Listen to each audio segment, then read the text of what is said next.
Welcome to Advocacy Speaks. I'm Dr. Tanya Jones, and this Women's Series is a global conversation where leadership, lived experience, and transformation meet.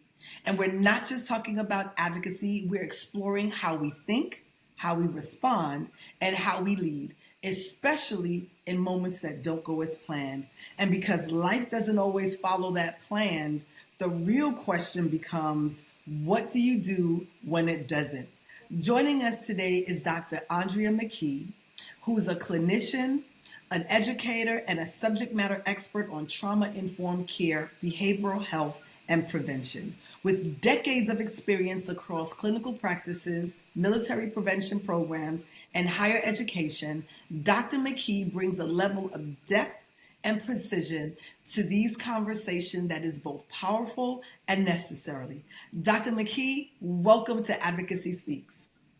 Thank you, and thank you for inviting me to be here this afternoon. It is my pleasure to be with the audience. I am so excited for you to be joining us. You know, you were definitely one of my battle buddies. I always feel like you have my six when it comes to having these conversations. And I just want to say that I appreciate you being here, especially on the heels of Women's History Month. As we're closing out the month, these conversations are definitely necessary. And I really want to get right into it because we're talking about radical acceptance. And I want to start with clarity because this term is often misunderstood. When you hear radical acceptance, many people think it means giving up or just tolerating what is. But from a clinical perspective, what does radical acceptance actually mean? Said that it is a skill used to deal with difficult situation. And I heard that you mentioned what doesn't it mean. And the truth is, there's no real definition of what it doesn't mean as it is what it looks like for the individual, because it's not a cookie cutter thing. That radical acceptance is not about that I'm minimizing a situation, that I'm approving a situation, or that you know I am accepting what I can't bring inside of me. It is really about bringing something in integration with who we are and how we live and how we move into this world. It is not like, for instance, to give you a good example, it is not about removing pain. It is about the living your process even with the pain, because it is real, but you've now integrated it into your being and your everyday life. That is what's radical about it. It's an extreme stance to say, I am not saying that the pain is going to go away. I'm saying you're going to function in the pain because it becomes part of your living.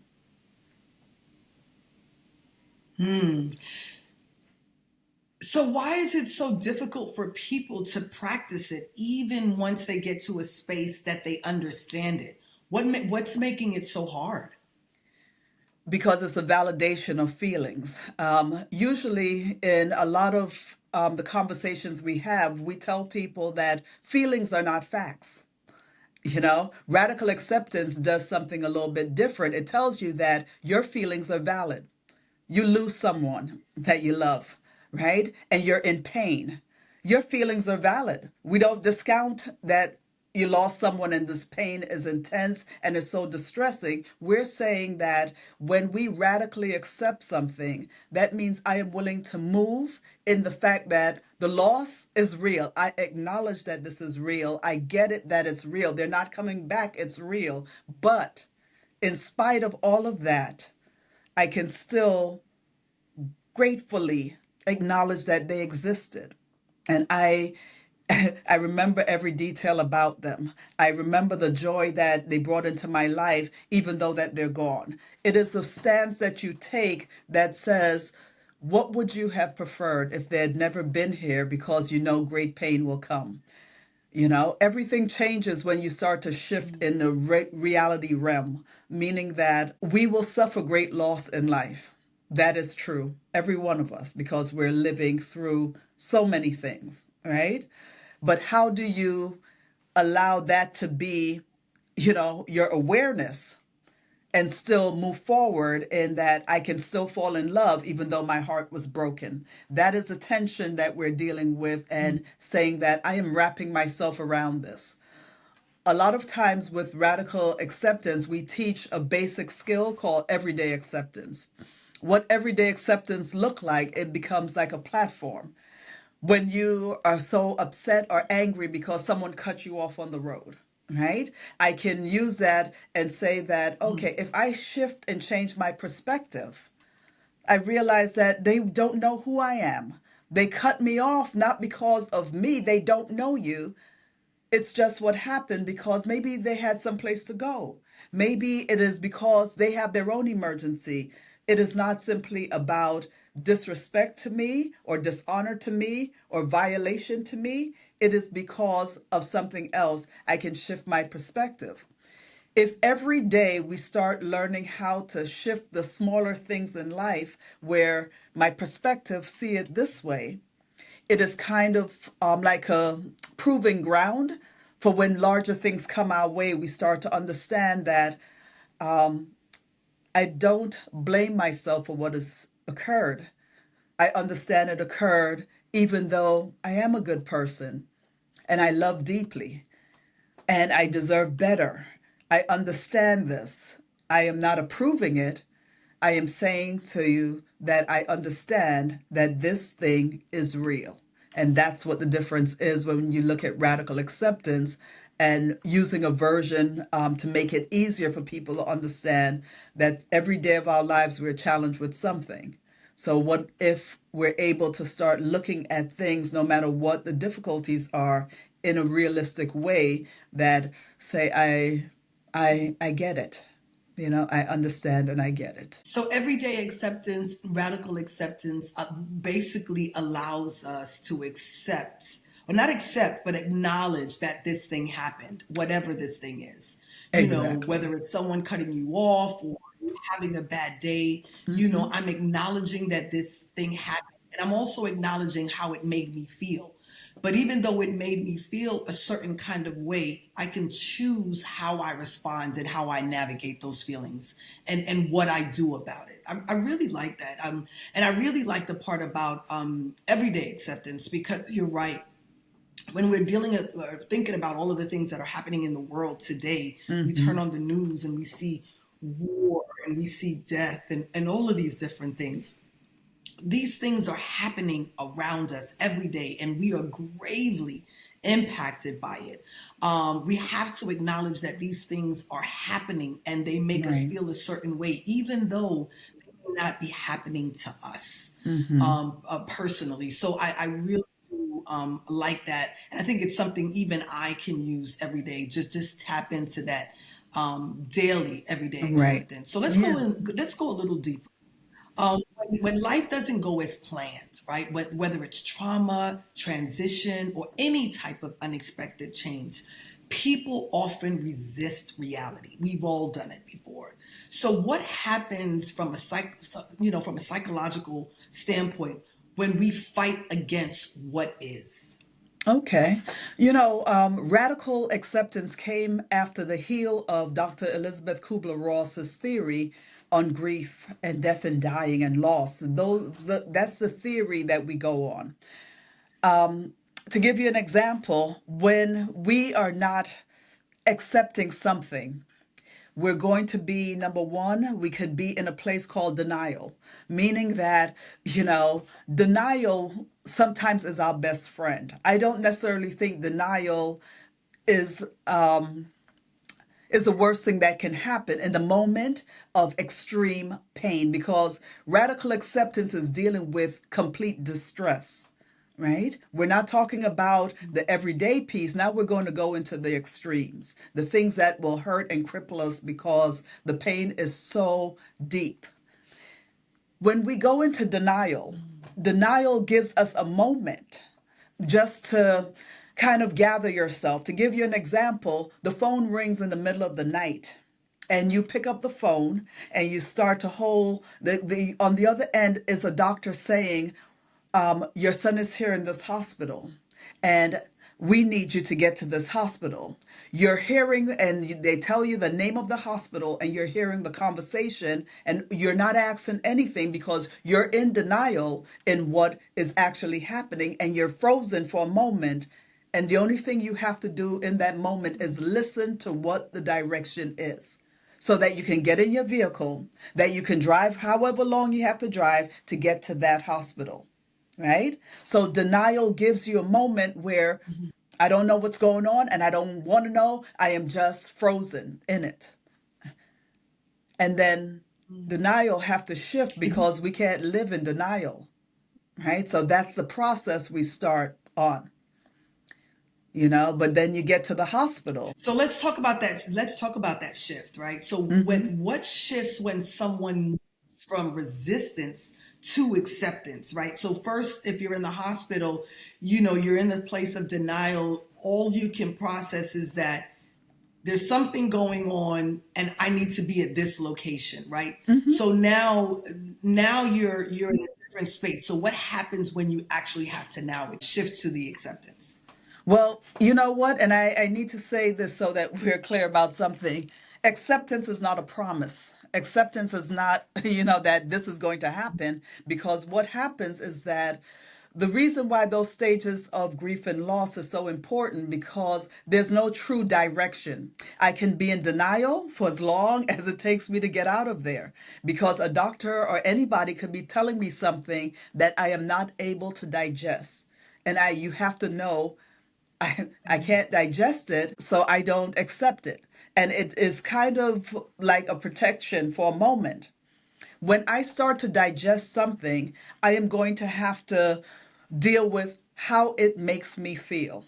So, hence, the process of grief sends you on this journey. And here's the next part of the journey. You get to the hospital now, and this is the example I'm using to give you an idea how we go through the process. You get to the hospital, now the doctor comes up to you and says, I'm so sorry. 5 minutes ago, your son passed away. So, where I was in denial, I am very clear my son is gone.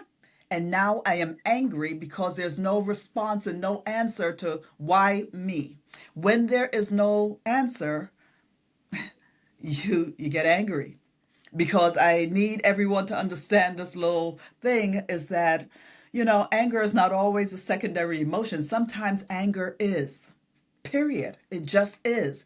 And you start to explode because I have no answers to why would it be my son chosen, my life, I am a good person. And we start to question the reality of why I received this unfair thing, right?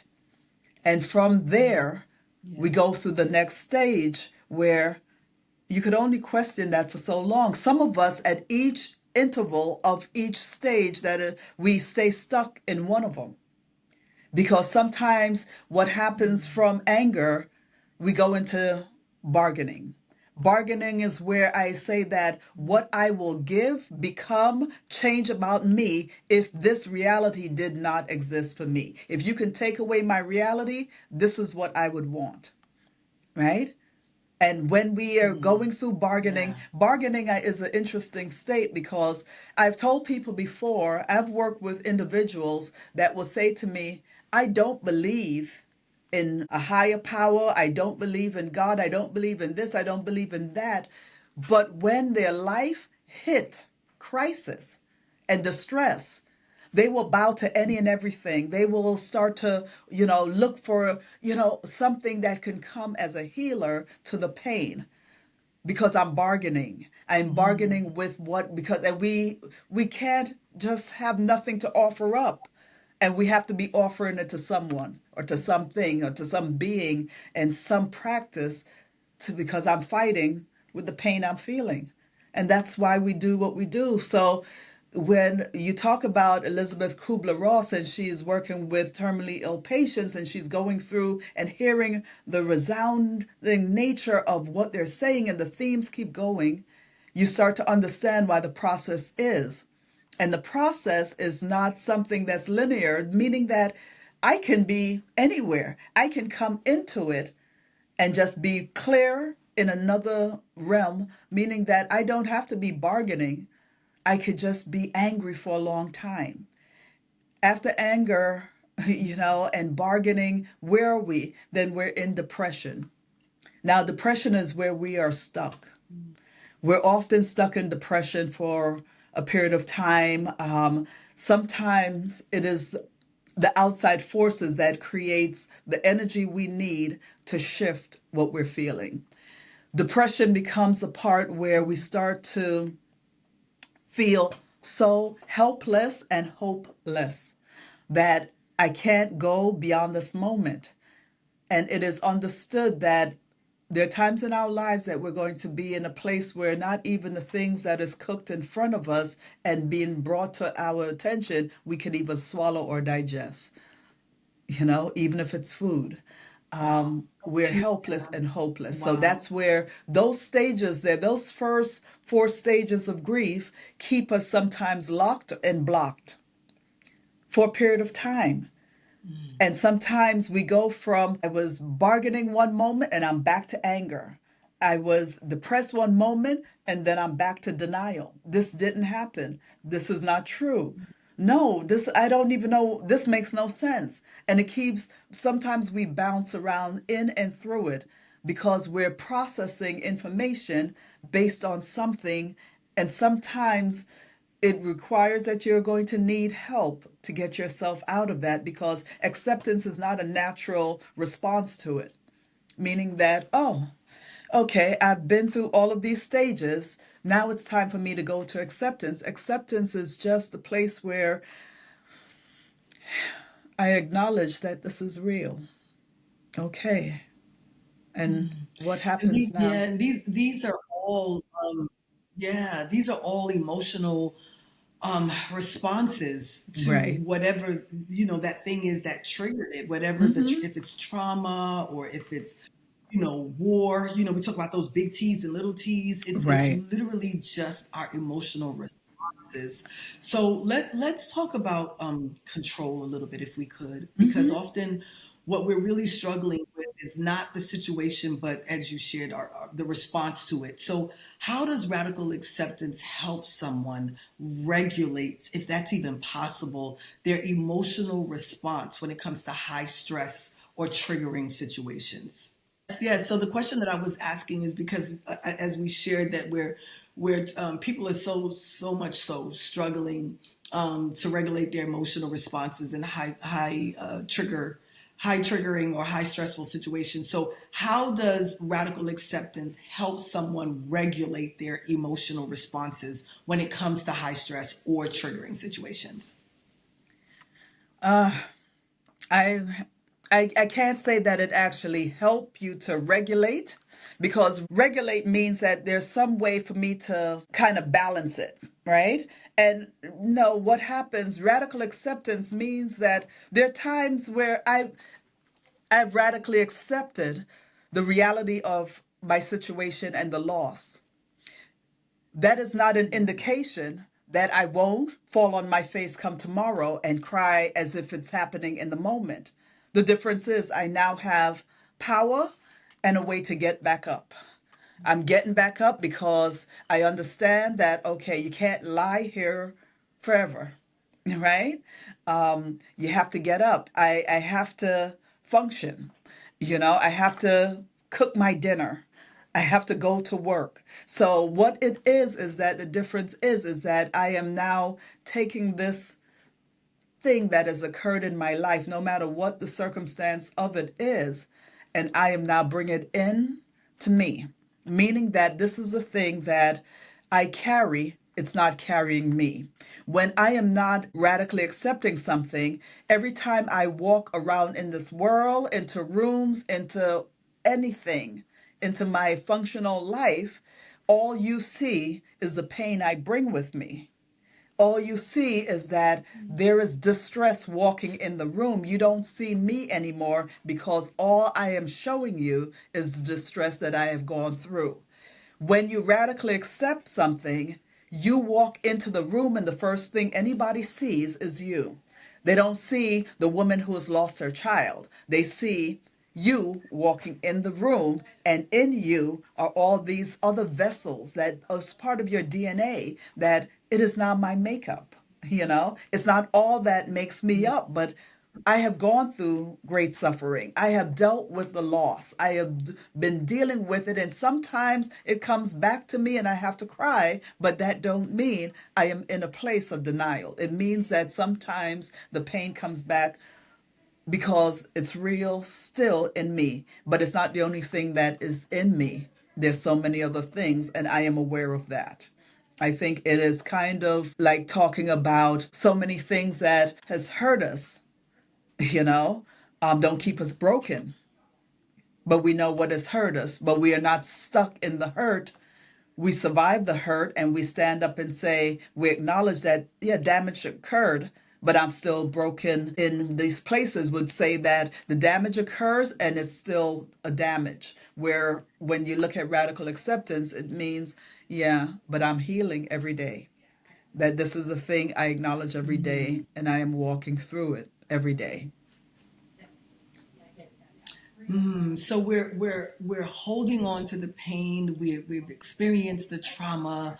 You know, we're standing in it. We hear people telling us, you know, there's hope. Just look towards the future, and all of these different things that, you know, the bystanders, the folks, our family, our friends that surround us, when we're the ones Mm-hmm. that's experiencing the trauma in real time.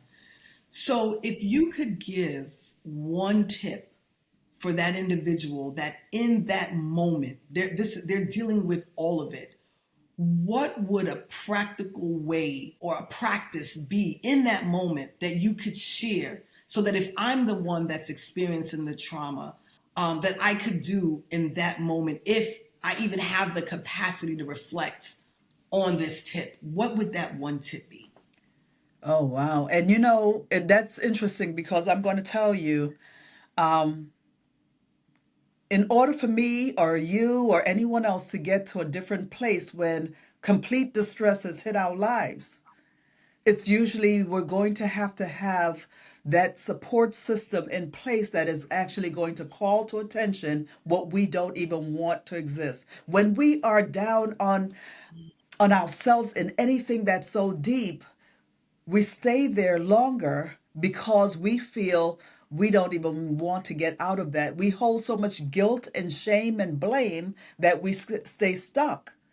So, in order to be unstuck, usually is that number one, when we're in that place, we're not the most logical in how we see it. So, it's usually something from the outside coming in, like for instance, a supportive friend that comes and say to you that I know it hurts, but I'm going to change your position. Get up. I am going to shower you today. It sounds so absurd, but it is the opposite to my emotion no matter what. I am not able, if I am so depressed, to hear that voice of reason going off inside of me to say, get up and eat. You're not hungry, but you eat anyway. But I may have a friend or family member, somebody who supports me, who see me, who know that I am going through this process, that come as my rescue. It could be a therapist that comes to your rescue and say, I know you don't feel like you want to live, but live anyway.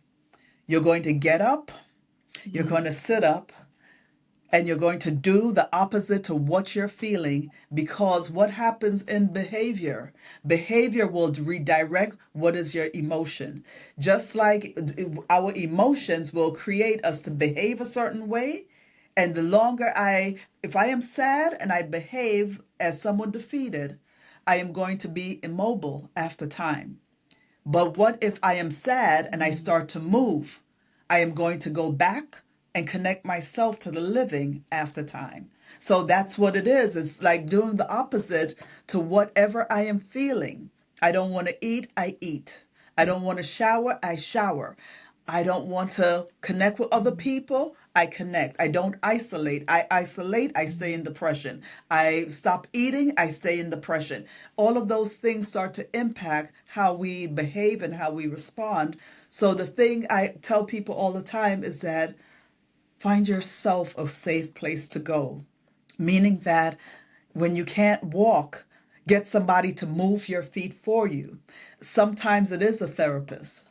Sometimes it is a best friend. Sometimes it is a parent, you know? And what will happen in time is that you start realizing that, yeah, I understand this is great pain, but you know what? I'm okay. I am living through it. I am moving through it, and I am going to be okay. That's where hope is instilled through these examples. And it must be something that we're actually using our opposite to what I feel so that I can be connected back again to myself. You know, I like that you said that you have to do the opposite thing of what you feel. You know, just speaking for self, there's times when I experience sadness, or if I'm upset about something, or angry, or even if I'm re-triggered about something, and my natural automatic response for whatever reason is to hold my breath. You know, it's Hmm. just like you're holding your breath, waiting for whatever the thing is to pass. And Right. so for me, one of the things, and it seems like it's so ridiculous that you have to remind yourself of that, but for me, what I try to do is just remind myself to breathe, just Yeah. in that moment, to Hmm. just breathe. You know, and then I literally have to take my hand and put it over my chest and feel my heartbeat and feel my chest going in and out and saying, I'm still standing here, in Right. spite of the fact that whatever Hmm. it is that's going on is going on. So I like the fact that you shared that sometimes it's literally just being told, or reminding yourself, in my case, to do the exact opposite thing of the thing that you would normally do. I really like that. So thank you so much for sharing that. Hmm. You know, for women that are listening right now, she may be dealing with disappointment, transition, or something she didn't choose. How can she begin to apply something like radical acceptance without feeling like she's giving up? Because that's the worst thing, to just feel like, oh my goodness, I'm giving up. What can she apply today? Well, you know, one of the things I tell you, you have to talk truth to power sometimes. If you're in distress, what can I change about the situation? If there's a possibility that I can change it, then change the situation that's causing you distress, right? If you can't change the situation, then maybe you have to change your position of where you sit in the situation. And an example would be, you know, sometimes we're going through a breakup with someone, you know, a marriage that has been the solid foundation of your life. And you will sit in that house and be the battlefield with each other, and the pain is even more extreme than if you say, I can't fix this, but I have to remove myself from it, because as long as I'm sitting in this, the pain is just taking me down from distress to distress to distress, right? So I am going to remove this version of me out of here so I can mourn in a different way until I am able to grieve the loss of my marriage and get out of this mourning process where I'm going nowhere. I think that any woman that is listening to this, you need to understand that the anchor that you seek is sitting inside of you, because you are the anchor. And there are times you're going to have to understand, I have dropped anchor so that I can just go through this moment, but stand up. I don't want to stand up, you know, because it is calling to your attention every time. But you have to determine when it's right for you to stand up. No one can determine that for you. I can be your support and say, if you fall, I will hold you up a bit, you know, but you're the one that's really making the motion to it. Radical acceptance really is a way for you to just view your own reality and know that sometimes the balance is, would I have preferred never to have fallen in love in the first place? Would I have preferred never to have given birth to that beautiful child in the first place? Would I prefer never to have that best friend in my life in the first place? You're going to judge and understand that even though this is what has occurred, I am so grateful it ever happened in the first place. And that's what it means when we talk about radical acceptance. You're taking an extreme idea that, you know what, the pain is hot in my life, but the joy that I found in it was so much greater. I have to I remember that. love I love that because I feel like it creates the shift Yes. from accepting reality versus settling for it, you know. And Yeah. so I really like the way that you shared that. So what does empowerment look like inside of acceptance? How do we own our power in that space? Oh, you know, I'm going to tell you something. Sometimes the way we own anything is that we give it to someone who needs it. Because sometimes Mm, the issue that we think, I always believe that our pain have a purpose. I truly, truly believe that because, you know, too often we think that I don't know why this is happening to me, and we use that as a way to defeat ourselves instead of understanding that this pain I am going through, this feeling I'm going through, was meant for purpose in my life, for something, for a shift to happen. I don't want the incision that it has caused in me, but you know, I found the purpose behind all of this. I think that when you look at it from that standpoint, you understand that nothing happens in your life that is just, you know, random, you know, distribution. This is not one of those things where I am just a vessel of receiving anything that just fall out of the sky. No, it is of purpose for you, and it is a thing that you're going to use to do something different with it. Sometimes it is a thing that rises up in a direction that we never thought possible. We've had great losses, but some of the people with great losses have been great teachers in this world to teach us how to be better human beings, to help us when we are broken, we listen to their message. It is something that replicates the existence of your power that really rests in you because you survived.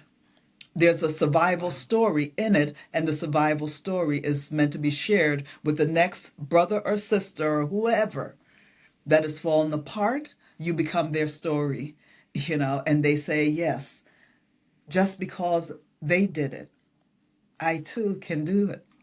I feel that I can do it. I see my example.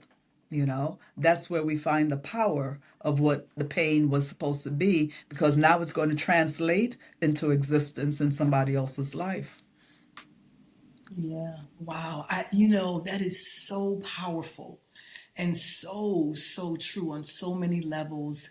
Our pain has purpose. You know, even with the work that I do at Interactive Advocacy, it's built or it came out of a place of pain, you know, Hmm. and now I truly do believe that the things that happened to me had to happen to me so that I can be in this space that I'm in today and show up and be Yeah, present and be more yeah, than just in the room, but occupying the space and yeah. really reminding folks that, you know, even though this was my experience, even though this is your experience, that there's still hope and that there's still a tomorrow as long as you shared, you get up and you move Hmm. forward.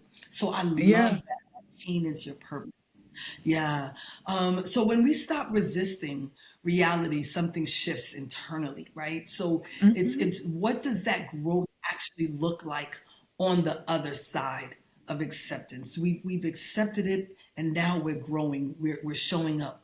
What does that start to look like? Well, you know, Dr. T, I must tell you, if you want to know what the growth look like, get a mirror and sit in front of it, because that's what happens. You're no longer telling the story of the pain. You're telling your story of survival, of, you know, of resilience. I've been through it, but I came up with the same thing that sometimes is a scar. If you ever notice when you get a cut, when it starts to heal, it comes back thicker. The skin on top of that is a lot thicker than what's beneath it. You know why? Because now I have a double resistance here. There's something that has connected my pain into a different type of a realm, that now my body recognized that this is where my healing began, not where my brokenness or my pain or the cut and the severing of whatever it is has occurred. But no, look at this. This is healing. And I think you have to know you become the example that someone may watch and look at and say that, you know what? She is telling my story. And this is what it looks like. And yes, I get it. That's how we are connected, because we're humans. We're living in a place where I can read your story and it sounds like my own. I can understand what you're saying and I can start moving in your practice so I can find survival because you've done it. That is how we find hope. We don't find hope out of nowhere. We find hope because we hope in each other as well. We hope in the practice of our religious beliefs, saying that God didn't do this for no reason. So what am I going to do with what I was given to carry? Some things in our lives is meant for us to carry, to pass it on to the next person that is waiting for it.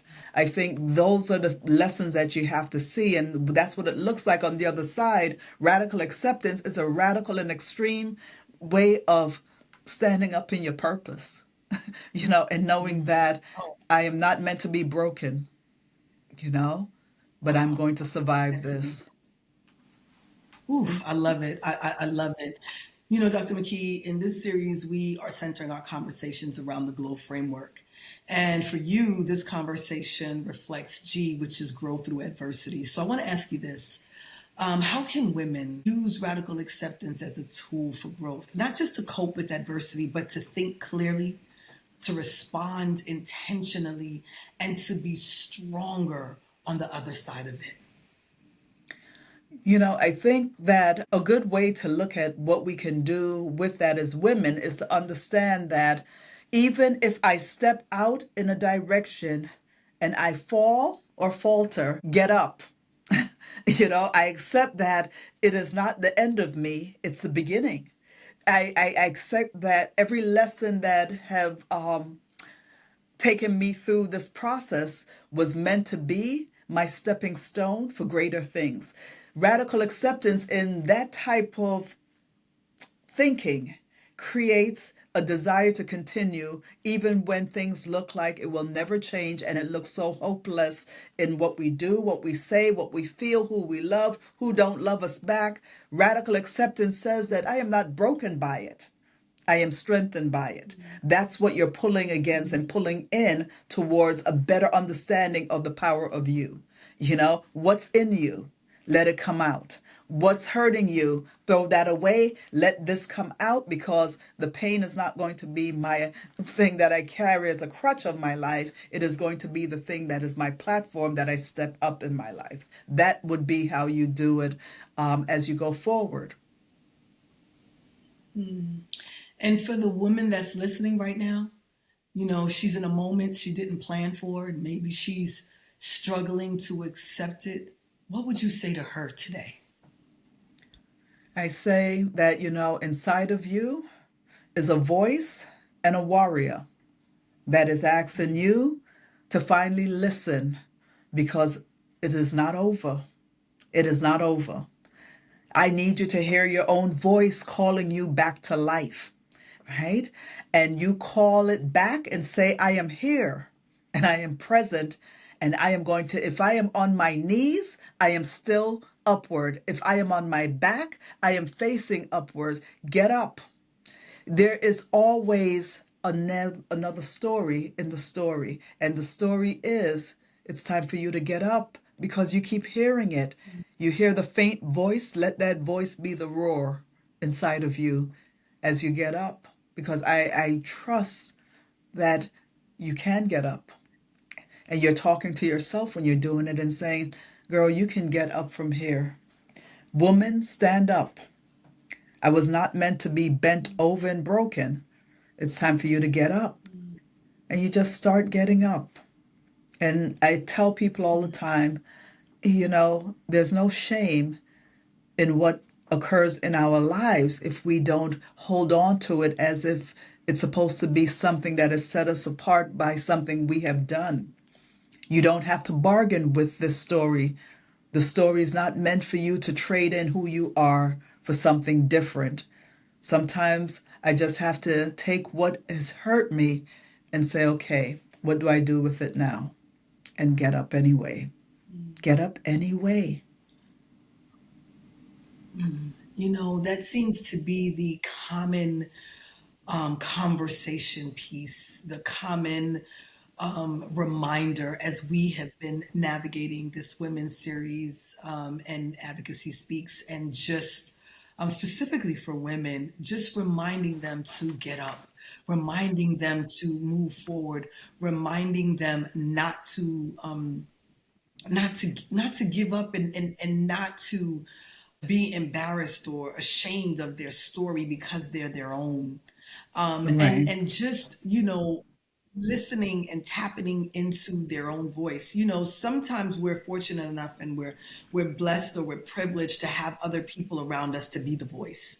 But in those moments when we don't, we have to be able to find a way in a safe space to trust our own voice, to listen Right. to our Mm-hmm. own voice, the little girl in you or the adult in you, but to listen to your own voice and just Mm-hmm. get up. So I Yeah. love that reminder, because I've had to remind the little girl in me so many times, to get up, to continue to move forward, whether it was as a roar, as you shared, or if it was Yeah. just ever so slight. But it's just tapping Exactly. it in that self-talk moment, and being Mm-hmm. okay with it, and just doing that thing, which is to get up and move forward. Yeah. You know, so thank you so much for sharing that and for reminding us about that. I truly do appreciate, Dr. McKie, your clarity. And I want to thank you for that, because we talk about radical acceptance, but people really don't understand what it is. It sounds like it's this big thing. And it is.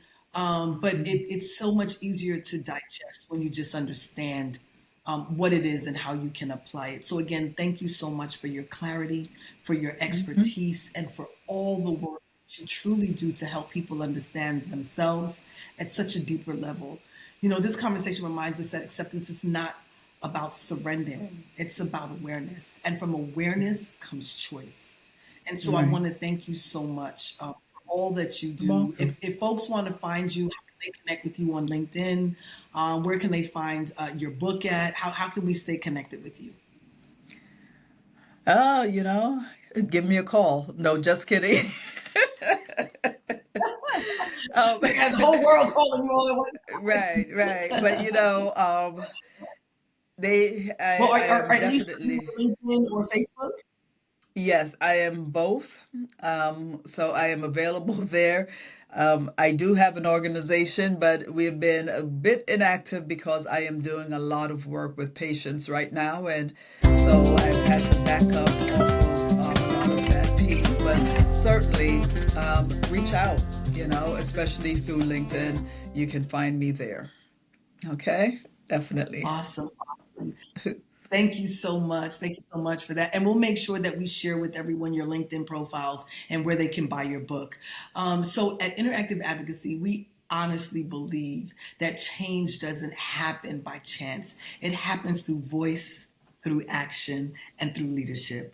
And again, I just want to thank you so much, Dr. McKie, for being a part of this conversation, and for all of you for joining us today on Advocacy Speaks.